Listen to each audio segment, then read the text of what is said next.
The sound of shattering crystal didn't silence the crowded ballroom.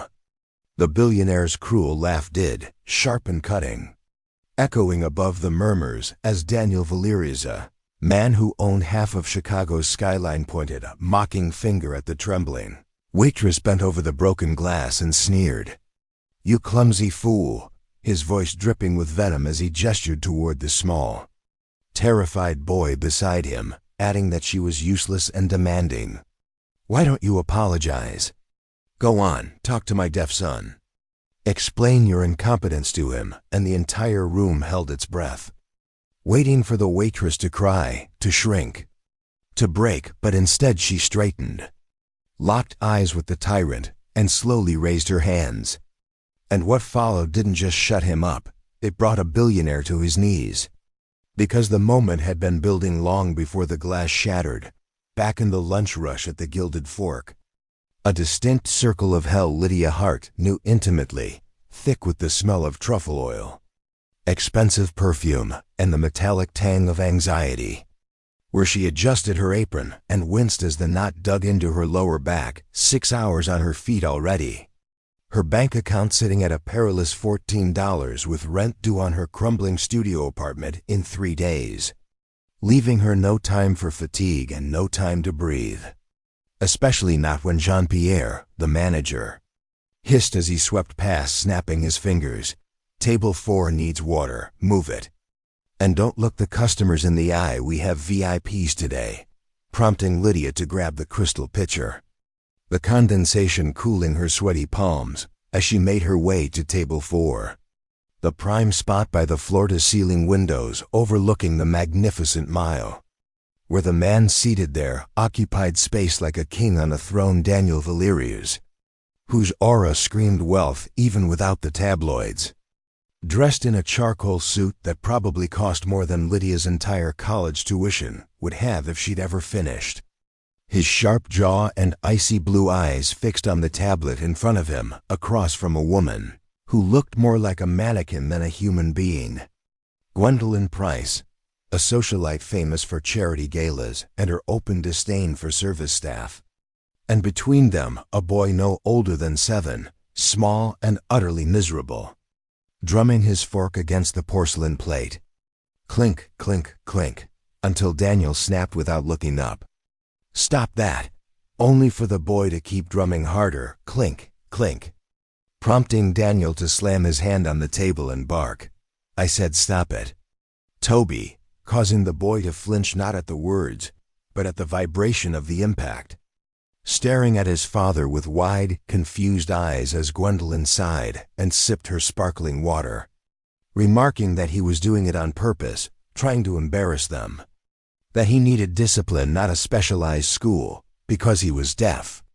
Not stupid, freezing Lydia in place as she approached with the water, because she could see what they refused to see, that Toby wasn't being bratty at all but bored and overstimulated, desperately scanning the room for visual engagement, his eyes darting from lights to moving waiters, until Daniel finally noticed her and barked, "Water," and Lydia replied softly, "Of course, sir," leaning in to pour as Toby reached out, not to misbehave, but because he was fascinated by the way the light hit the crystal pitcher, his small fingers stretching to touch the condensation when Daniel suddenly shouted, "No," startling the boy into jerking back so fast his elbow struck Gwendolyn's wine glass, the crash deafening as red wine, an expensive vintage Cabernet, splashed across her white designer dress, prompting her to shriek and leap up screaming, "Oh my God, you little brat.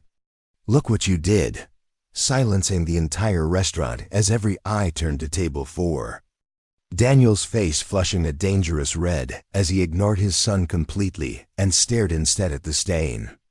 Then at Lydia holding the pitcher, growling, "You," and transferring his rage to the easiest target by demanding why she hadn't moved the glass when she saw him reaching, cutting her off as he stood and towered over her, sneering that she was incompetent like the rest of them and couldn't even pour water without causing a disaster, while Lydia bit her lip, hands trembling, and reached for a napkin to help only to have Gwendolyn slap her hand away and and hiss. "Don't touch me, you'll make it worse." As Daniel finally glanced down at Toby, now trembling with tears in his eyes, knowing he'd done something wrong but unable to hear the vitriol. Seeing only red faces and rage when Daniel sneered, grabbed the boy's shoulder roughly, and forced him to look at Lydia, saying, "Look at him. He's a mess because of you," drawing from Lydia a shaking but firm protest that he was just a child and it was an accident. Only for Daniel to laugh coldly and reply that an accident was spilling milk and ruining a $5,000 dress was negligence. Leaning in close with burning blue eyes and daring her to defend him, to explain to Toby why his father was angry, to tell him he was a clumsy little nuisance, then shouting, finger stabbing toward Toby's tear-streaked face, "Do it, talk to my deaf son. Go on, yell at him, tell him you're sorry.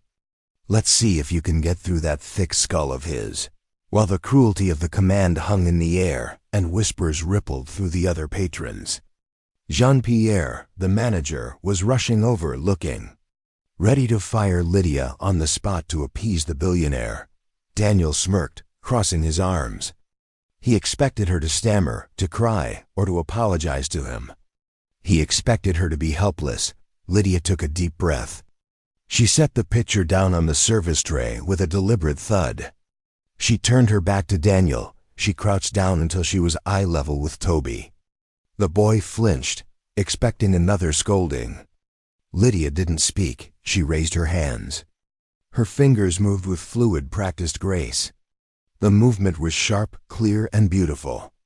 "It is okay," she signed. "It was an accident. The glass was just silly."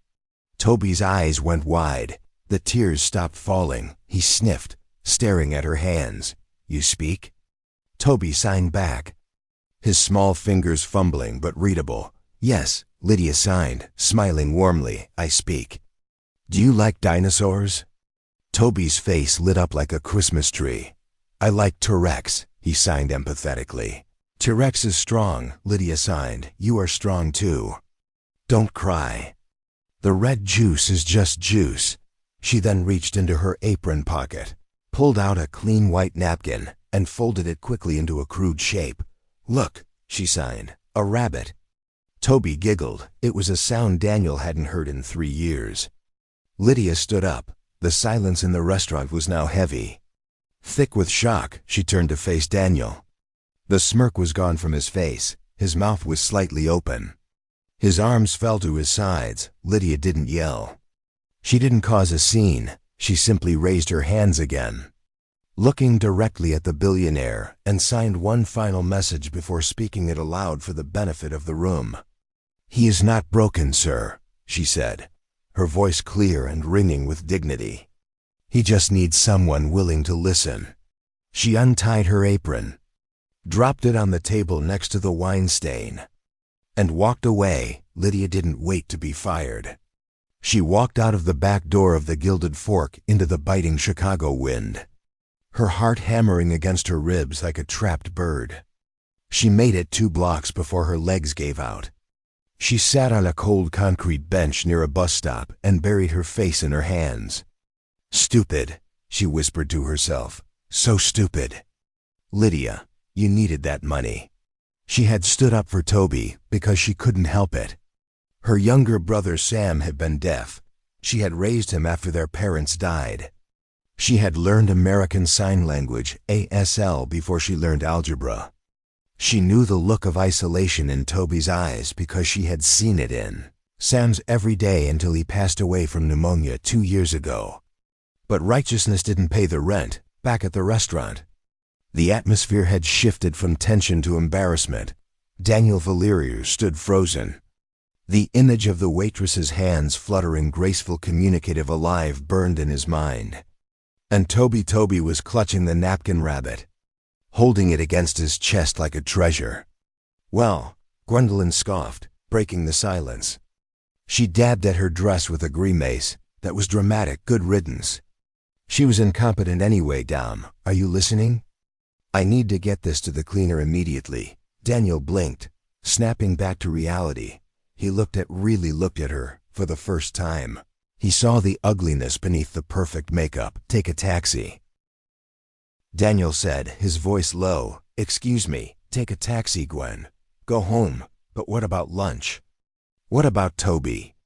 "I said go," Daniel roared. Gwendolyn recoiled, grabbed her purse, and stormed out, muttering about how ungrateful he was. Daniel sat down heavily in his chair. He looked across the table at his son. Toby was looking at the door where Lydia had vanished. "Gone," Toby signed, looking at his father. Daniel felt a lump form in his throat. He knew basic signs: eat, sleep, bathroom, stop. But he had never had a conversation with his son.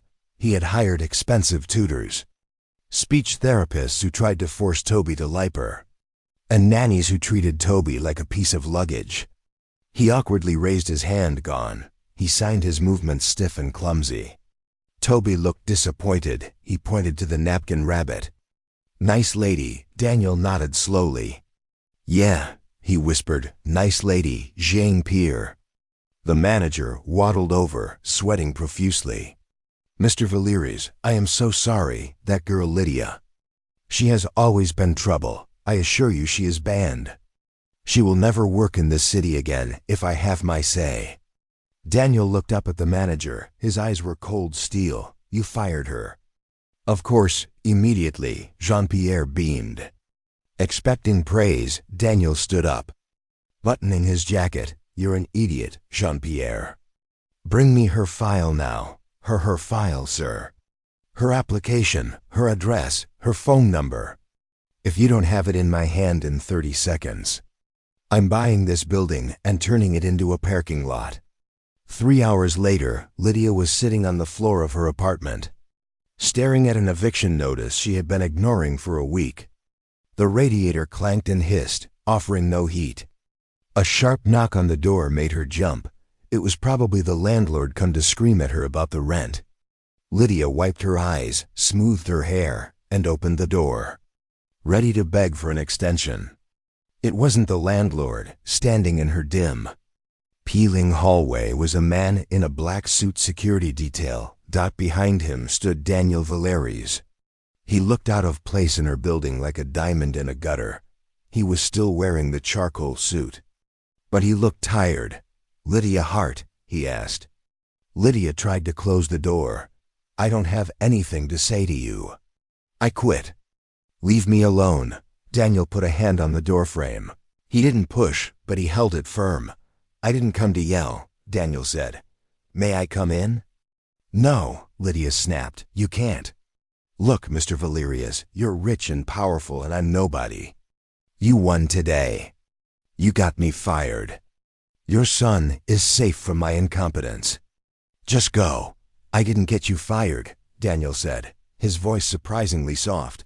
"And you weren't incompetent. You were the only person in that room who knew what they were doing." Lydia paused, her hand gripping the doorknob. "I want to hire you," Daniel said. Lydia laughed, a dry, bitter sound. "As what, a target for your girlfriend to throw wine at? Gwendolyn is not my girlfriend." "Not anymore," Daniel corrected. "And no, I want to hire you as Toby's governess." Lydia's eyes widened. "You're joking." "I never joke about business," Daniel said. He reached into his jacket pocket and pulled out a checkbook. "Jean-Pierre told me you were making minimum wage plus tips. I'll triple it. No, I'll quadruple it. $50 an hour. Room and board included at the estate, full benefits." Lydia stared at him. It was a lifeline. It was a fortune. It was the answer to every prayer she had whispered to the ceiling at 3 a.m. But she looked at Daniel's face, the arrogance that was still there, lurking beneath the desperation. "I'm not for sale," Lydia said quietly. "And I'm not a nanny." "You connected with him," Daniel insisted, stepping closer. "In 10 seconds, you got him to smile." "I haven't seen him smile since his mother died 3 years ago." The mention of the mother made Lydia pause. She saw the crack in Daniel's armor. "He needs someone who speaks his language," Daniel said, his voice dropping to a harsh whisper. I can't do it. I try, but I can't." "Why can't you?" Lydia asked, challenging him. It's just your hands. It's not just hands. Daniel said, looking away. It's patience. It's empathy. Things I am told I lack. He looked back at her. Please, not for me. For Toby. Lydia looked at the checkbook, then at the man. She thought of Toby's face when she signed T-Rex. She thought of the eviction notice on her floor. 1 month, Lydia said. Probationary period. If you yell at me, I leave. If you yell at Toby, I leave. And I don't wear a uniform. Daniel exhaled a sound of relief. Done. Pack your bags. Miss Hart, my driver is downstairs. The Valerius estate was located in Lake Forest. An hour north of the city, it was a sprawling mansion of stone and glass, surrounded by iron gates and manicured hedges that looked too perfect to be real. As the limousine pulled up the long driveway, Lydia clutched her battered duffel bag. It contained everything she owned. 3 pairs of jeans, some thrift store sweaters, a photo of her brother Sam, and her Essel textbooks. Welcome to purgatory, she muttered to herself.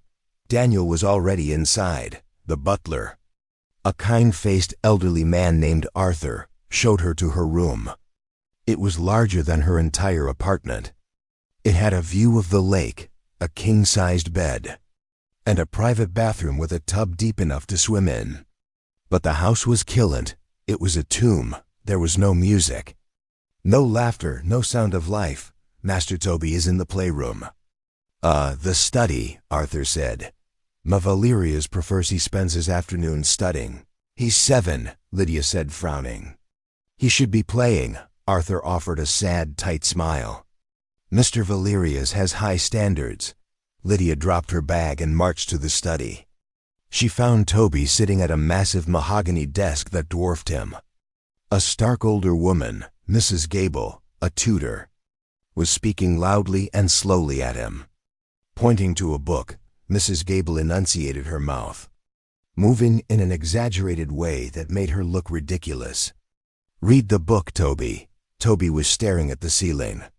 Swinging his legs, he was completely checked out. Lydia stepped into the room. She didn't announce herself. She walked up to the desk and tapped it twice to get Toby's attention. Toby looked down. His eyes went bun. He gasped. Rabbit lady, he signed frantically. Lydia smiled. Hello, T-Rex, she signed. Is this class boring? So boring? Toby signed, his face twisting into a scowl. She talks big mouth. I hate her. Lydia stifled a laugh. She turned to Mrs. Gable. You can go. Mrs. Gable adjusted her glasses. Excuse me. Who are you? I'm the new governess, Lydia said, and you're dismissed for the day. Mr. Valerius pays me to teach him phonetics until 5. Mr. Valerius hired me to manage his schedule. Lydia lied smoothly. And right now his schedule says it's time for a break. Goodbye. Mrs. Gable huffed, gathered her books, and stormed out. Once they were alone, the dynamic changed instantly. Lydia sat on the floor, not the chair. Do you want to see a trick? She signed. Toby scrambled off the chair and sat in front of her.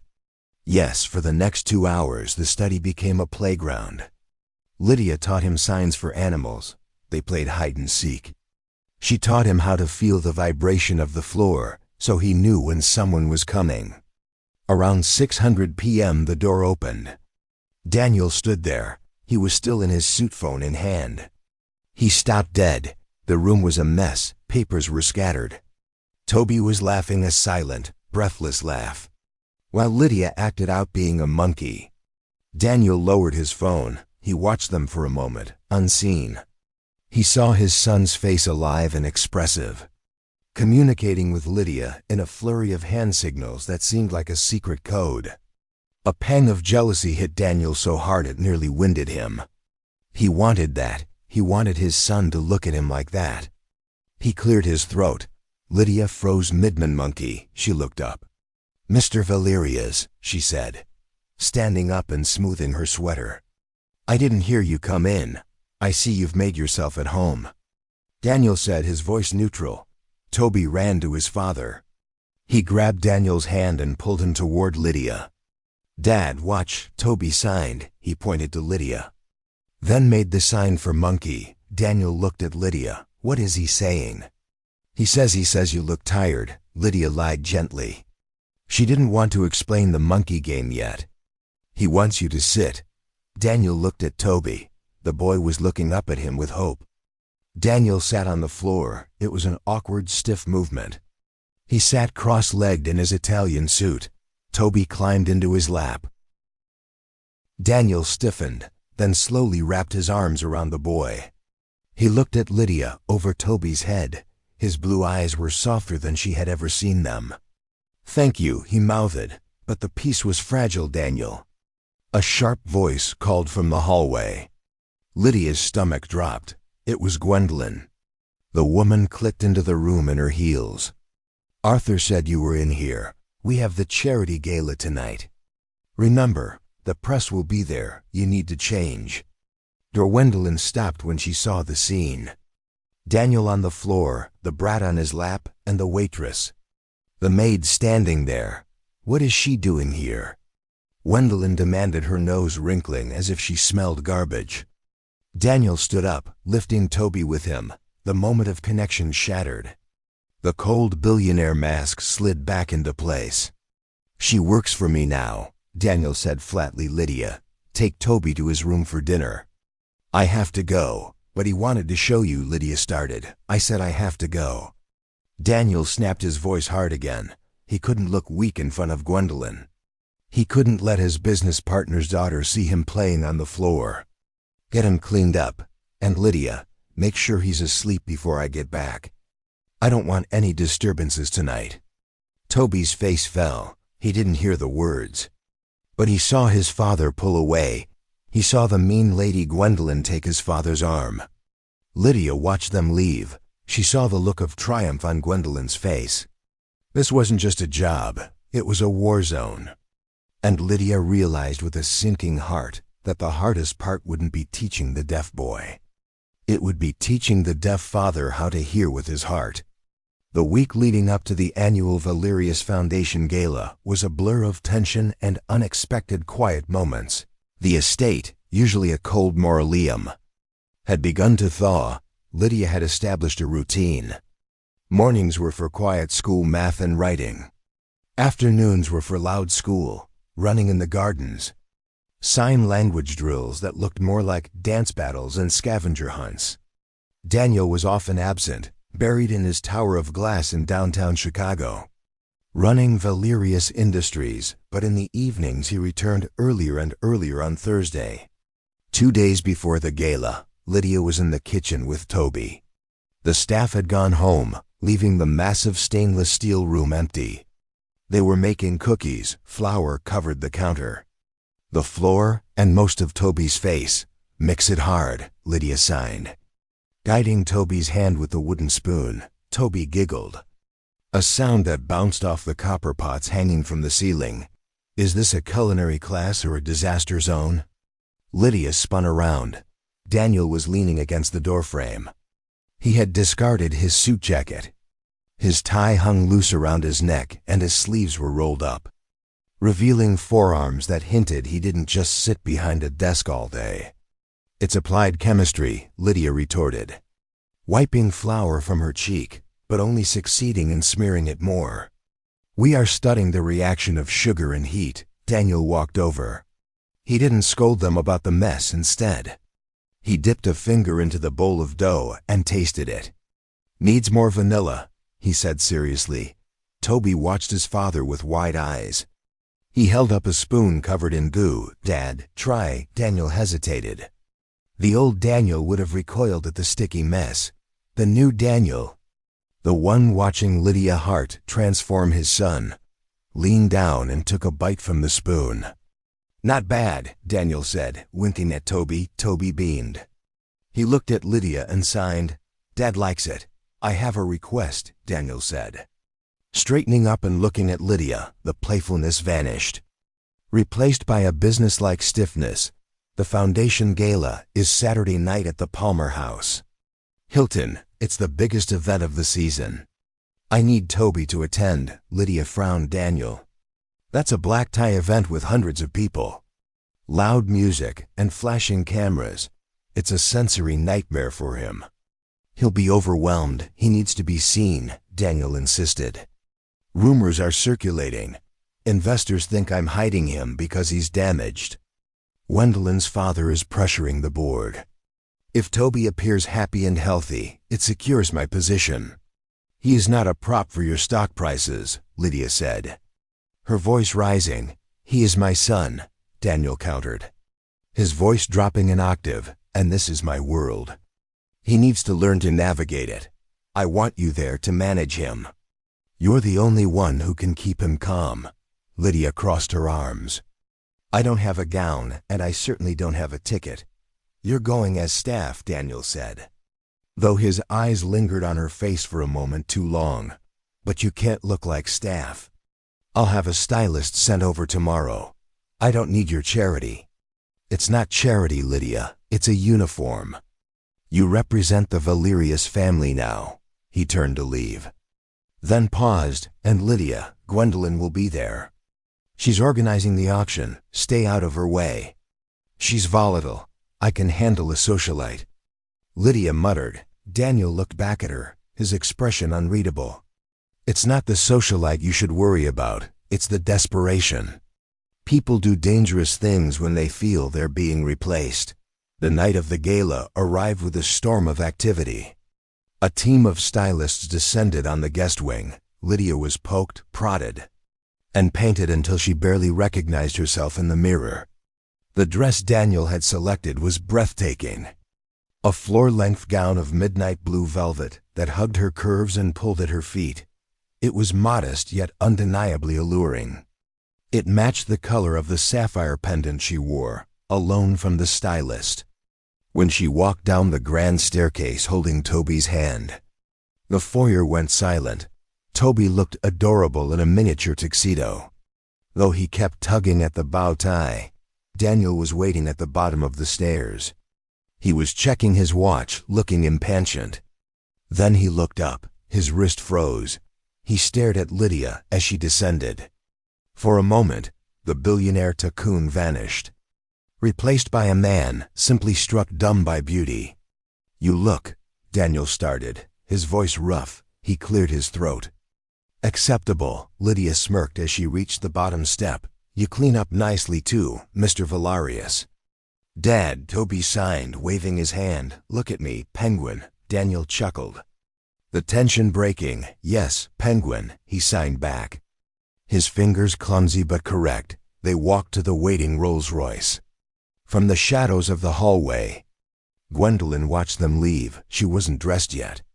She held a glass of vodka in one hand and her phone in the other. They're leaving now, Gwendolyn whispered into the phone. Is everything in place? Good. Tonight, the little street rat learns her lesson. Make sure the photographers are ready, near the exit. The Palmer House Hilton ballroom was a sea of diamonds. Champagne and fake laughter. A live orchestra played Mozart, the vibrations thumping against the floorboards.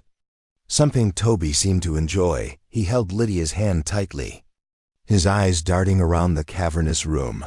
Lydia stayed close to the walls, creating a buffer between Toby and the crowd. She narrated the room to him in sign language. That man has a funny mustache. That lady is eating too much cake, Toby giggled.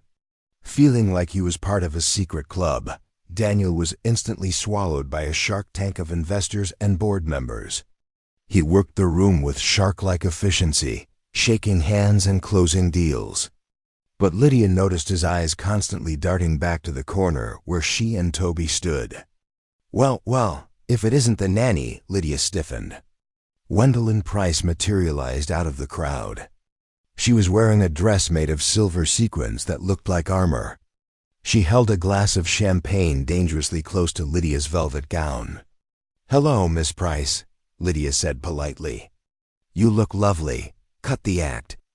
Gwendolyn hissed, stepping closer. You think you've won, don't you? You think because you taught the boy a few hand signals and Daniel bought you a dress, you're part of this world. I'm just doing my job. Lydia said calmly, positioning herself slightly in front of Toby. "You're a gold digger," Gwendolyn spat. "I've seen the way you look at him. But let me tell you something about Daniel. He plays with walls, but he marries investments. And you're a liability." Suddenly, Gwendolyn's expression shifted. She smiled a bright fake smile as a photographer walked by. She leaned in as if to hug Lydia. "Oh, look," Gwendolyn said loudly. "Toby is being so good, you must be a miracle worker." As she embraced Lydia, Lydia felt a strange tug at her evening bag. A small silk clutch Daniel's stylist had provided. "Get off me," Lydia whispered, pulling back. Gwendolyn stumbled back dramatically. "Oh, I'm so sorry. I'm just so clumsy tonight."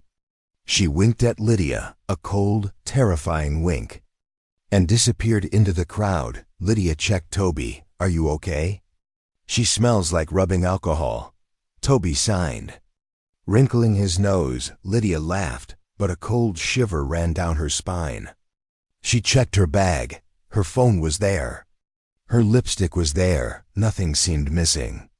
An hour later, the main event began. Daniel took the stage to a round of applause. He looked powerful, commanding the room. "Ladies and gentlemen." Daniel's voice boomed over the speakers. "Thank you for supporting the Valerius Foundation. Tonight we are auctioning a piece of family history, the Star of Palmo. A 10-carat unheated blue sapphire necklace worn by my great-grandmother." A hush fell over the room. A spotlight hit a glass display case in the center of the room. The case was empty. Gasps rippled through the crowd. Daniel stopped speaking. He looked at the empty velvet stand. He looked at the security guards flanking the stage. "Where is the item?" Daniel asked, his voice low but amplified by the microphone. Gwendolyn rushed onto the stage. Looking frantic, she grabbed the microphone. "Oh my God, it was here. I checked it myself 20 minutes ago. Someone has stolen it." Pandemonium broke out. The doors were sealed by security. The music stopped. "Nobody leaves," the head of security barked. "We will conduct a search immediately." Daniel came down from the stage, his face thunderous. He marched straight to Gwendolyn. "What is going on?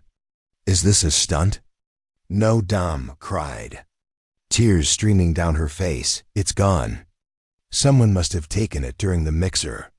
We have to search everyone. It's worth $3 million. The police arrived within minutes. The guests were outraged. But the search began. Bags were opened. Pockets were turned out. Lydia stood in the corner with Toby. Her heart pounding, she knew, as soon as she saw Gwendolyn's theatrical tears. She knew the head of security, a man named Miller, approached Lydia. Gwendolyn was right behind him, pointing a manicured finger. "Check her," Gwendolyn said loudly. "She's the only one here who isn't on the guest list." "The hired help." "Gwen, stop it," Daniel snapped. Stepping between them, Lydia didn't take it. "She's been with Toby all night." "Has she?" Gwendolyn challenged. "I saw her wandering near the display case earlier. If she's innocent, she won't mind opening her bag." The room went silent. Hundreds of eyes turned to Lydia. Toby sensed the fear. He grabbed Lydia's leg and buried his face in her dress.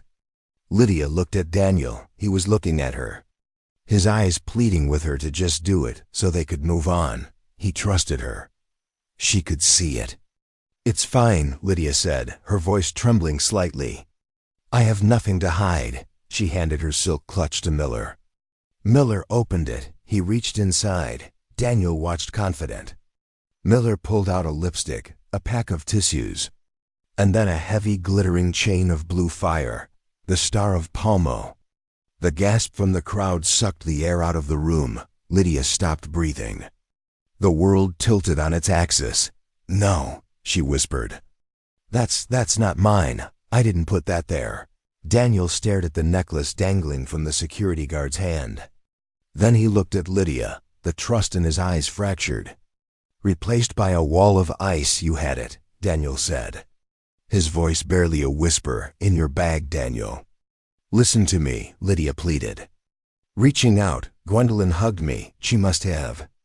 Don't you dare blame me, Gwendolyn shrieked. I try to be nice to you, and you steal from the family. You used that poor boy as a distraction. Gwendolyn turned to Daniel. I told you, Dom, she's a street rat. She saw an opportunity, and she took it. She probably planned to pawn it to pay off her debts. I didn't, Lydia cried. She looked at Toby. Toby, tell them. Tell them the mean lady touched my bag. But Toby was terrified. He was crying his hands over his ears to block out the chaotic vibrations of the shouting. He couldn't see Lydia's hands to read her signs, because the guards were pulling her back. Arrest her, Gwendolyn demanded. Daniel, Lydia said, locking eyes with him. Please look at me. You know who I am.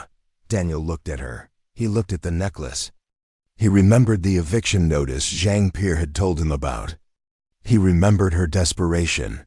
He remembered that she was an actress. She acted out stories for Toby every day. Was this an act too? The betrayal cut him deeper than any knife. He had let her in. He had let her near his son. Daniel turned his back on her.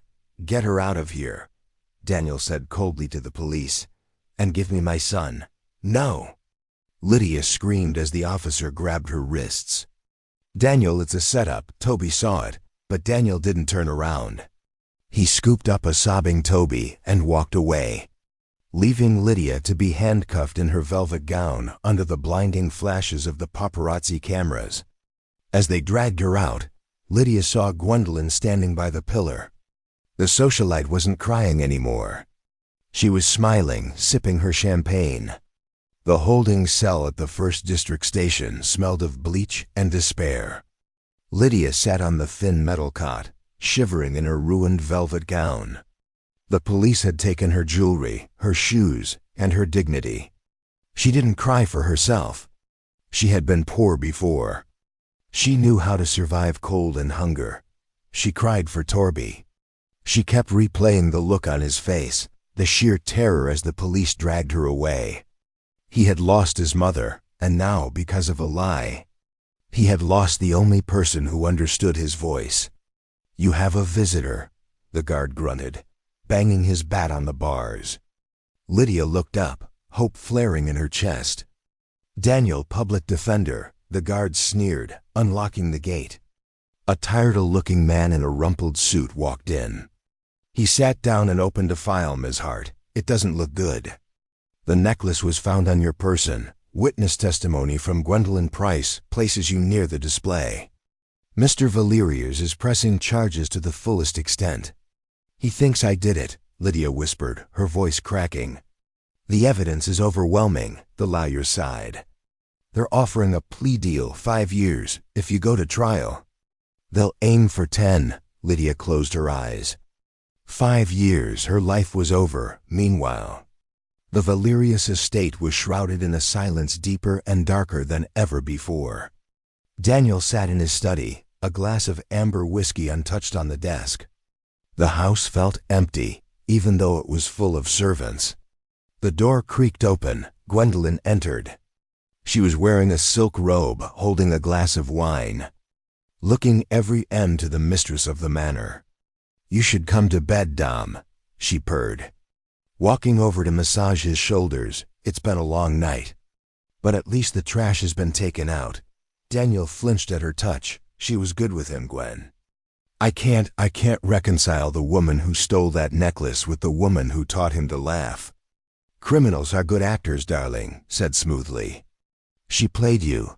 She saw a lonely, wealthy man and a vulnerable boy. And she pounced. Forget her, she leaned down, whispering in his ear, I've been thinking. This whole ordeal has been traumatizing for Toby. I made a call to the St. Jude's boarding school in Switzerland. They have a spot open for immediate intake. We can fly him out tomorrow morning, out of sight, out of mind. We can start fresh. Daniel stiffened. Send him away. Ideally, he needs professional help. Dom, you can't handle him. Look at tonight. He was a mess. A crash from upstairs interrupted them. Daniel stood up instantly.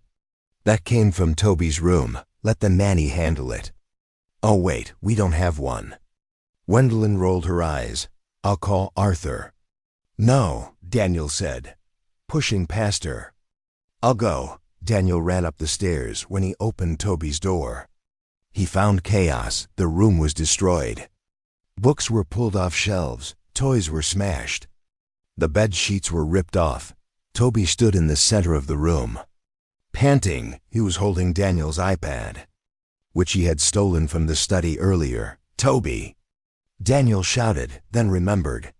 He waved his hands. "Stop." Toby looked at his father.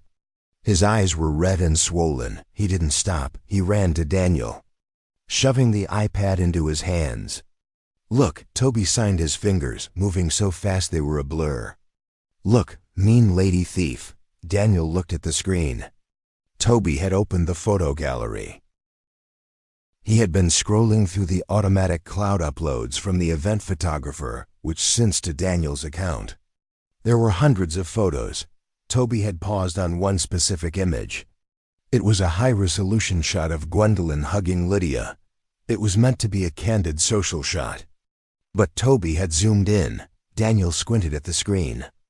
In the photo, Lydia looked surprised, her hands held up in a defensive gesture. Gwendolyn was pressed against her, smiling for the camera. But Gwendolyn's right hand wasn't on Lydia's back. It was hovering over Lydia's open clutch bag, and tucked into Gwendolyn's palm, partially obscured, but unmistakable in the flash of the camera, was a glimpse of blue sapphire and silver chain. The world stopped spinning for Daniel Valerius. He stared at the photo. The geometry of the crime clicked into place. Gwendolyn had the necklace. She hugged Lydia. She dropped it in. She raised the alarm. "Oh my God," Daniel whispered. The realization hit him like a physical blow to the gut. He had arrested the innocent woman. He had left her in a cell. He looked down at Toby.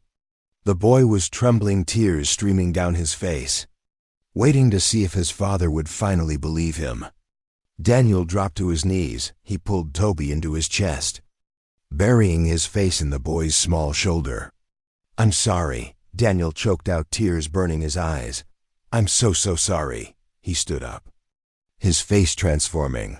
The sadness was gone. In its place was a cold, terrifying rage. "Stay here." "Toby," Daniel said, his voice deadly calm. He walked out of the room and down the stairs. Gwendolyn was waiting in the hallway, looking annoyed. "Is the brat asleep?" "Honestly, Dom, tomorrow we send him to get out." Daniel said. Gwendolyn blinked. "What?" "Get out of my house," Daniel said, walking toward her. "If you are not gone in 5 minutes, I will have you arrested for grand larceny, filing a false police report, and defamation." Gwendolyn's face went pale. "Dom, you're tired. You don't know what you're saying." Daniel held up the iPad displaying the zoomed-in photo. Gwendolyn froze. The glass of wine slipped from her fingers and shattered on the marble floor. She stammered. It was a joke. I was just trying to protect you. She didn't belong here. She's the only one who belongs here." Daniel roared, his voice shaking the walls. "You are the thief. You are the liar." He pulled out his phone and dialed the chief of police directly. "This is Daniel Valerius. I have new evidence regarding the theft. You have the wrong person in custody. I'm coming down there. If a single hair on her head is harmed, I will sue your department into oblivion." He hung up and looked at Gwendolyn. "Run," he whispered, "before I change my mind and call the wolves." Gwendolyn didn't need to be told twice. She ran out the door into the night, leaving her shoes and her dignity behind. The holding cell at the 1st District Station was a void where time seemed to dissolve. The air smelled of stale bleach and unwashed bodies, a sharp contrast to the expensive perfume that still clung faintly to Lydia's ruined velvet gown. She sat curled on the thin metal cot, her arms wrapped tight around her knees to ward off the chill that had settled deep in her bones. Lydia didn't cry. She had passed the point of tears hours ago. Now there was only a hollow, aching silence.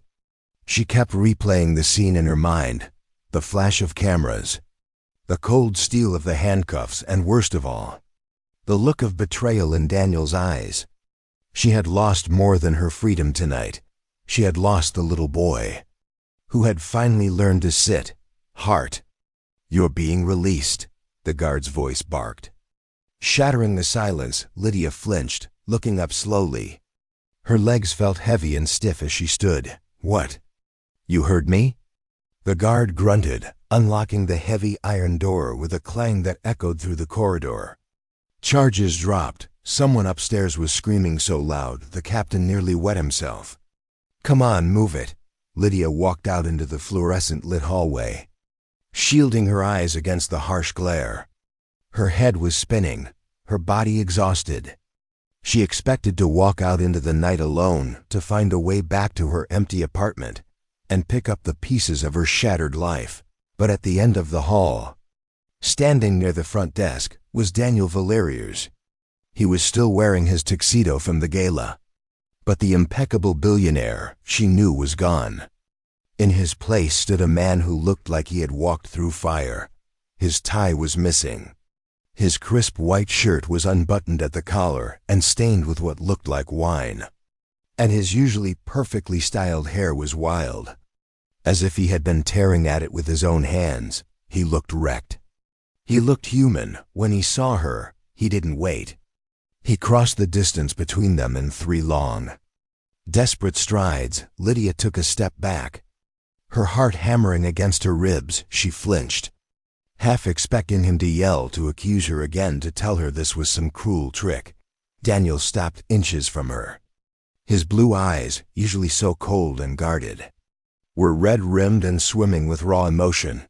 He took in her appearance, the tired shadows under her eyes, her slumped shoulders, the dark bruise forming on her wrist where the handcuffs had pinched her skin. "Lydia," he breathed, his voice cracking on the syllables. Then Daniel Valerius did the unthinkable, right there in the middle of the busy police precinct. Under the curious gazes of officers and criminals alike, the billionaire dropped to his knees. He didn't care about the dirty linoleum floor or the staring eyes. He crumbled before her. "Forgive me," he said, his head bowed low. "Please, I was a fool. I was blind." Lydia stared down at him, stunned, the anger she wanted to feel, the righteous fury she had been nursing in the cell, failed to ignite. In its place, she felt only an overwhelming wave of exhaustion and relief.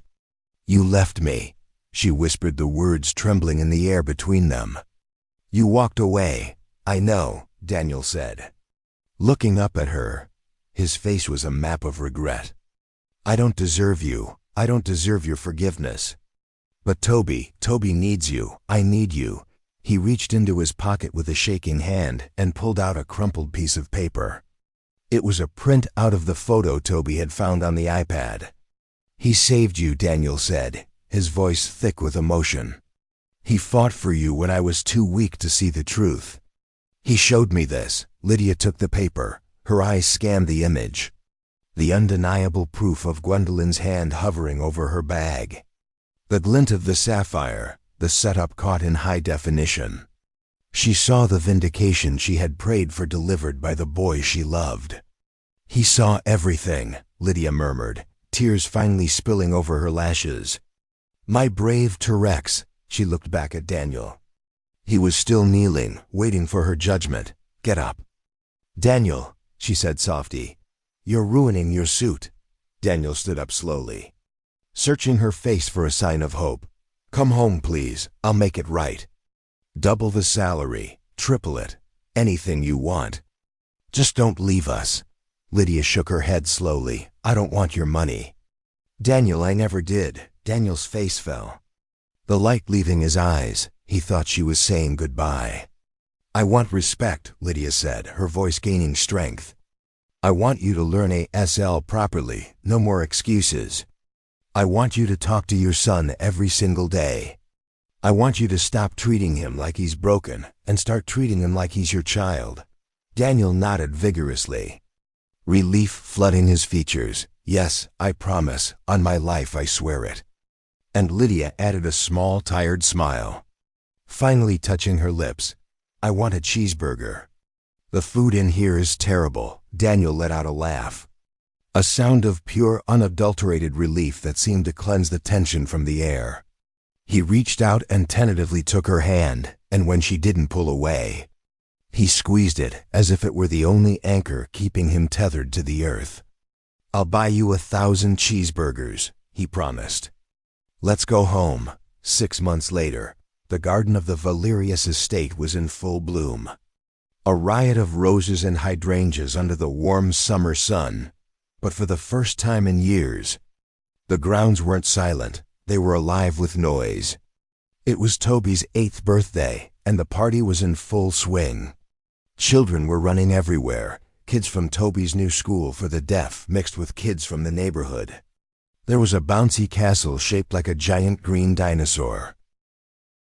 And the air was filled with laughter, squeals, and the thumping vibrations of bass-heavy music that the children could feel in their chests.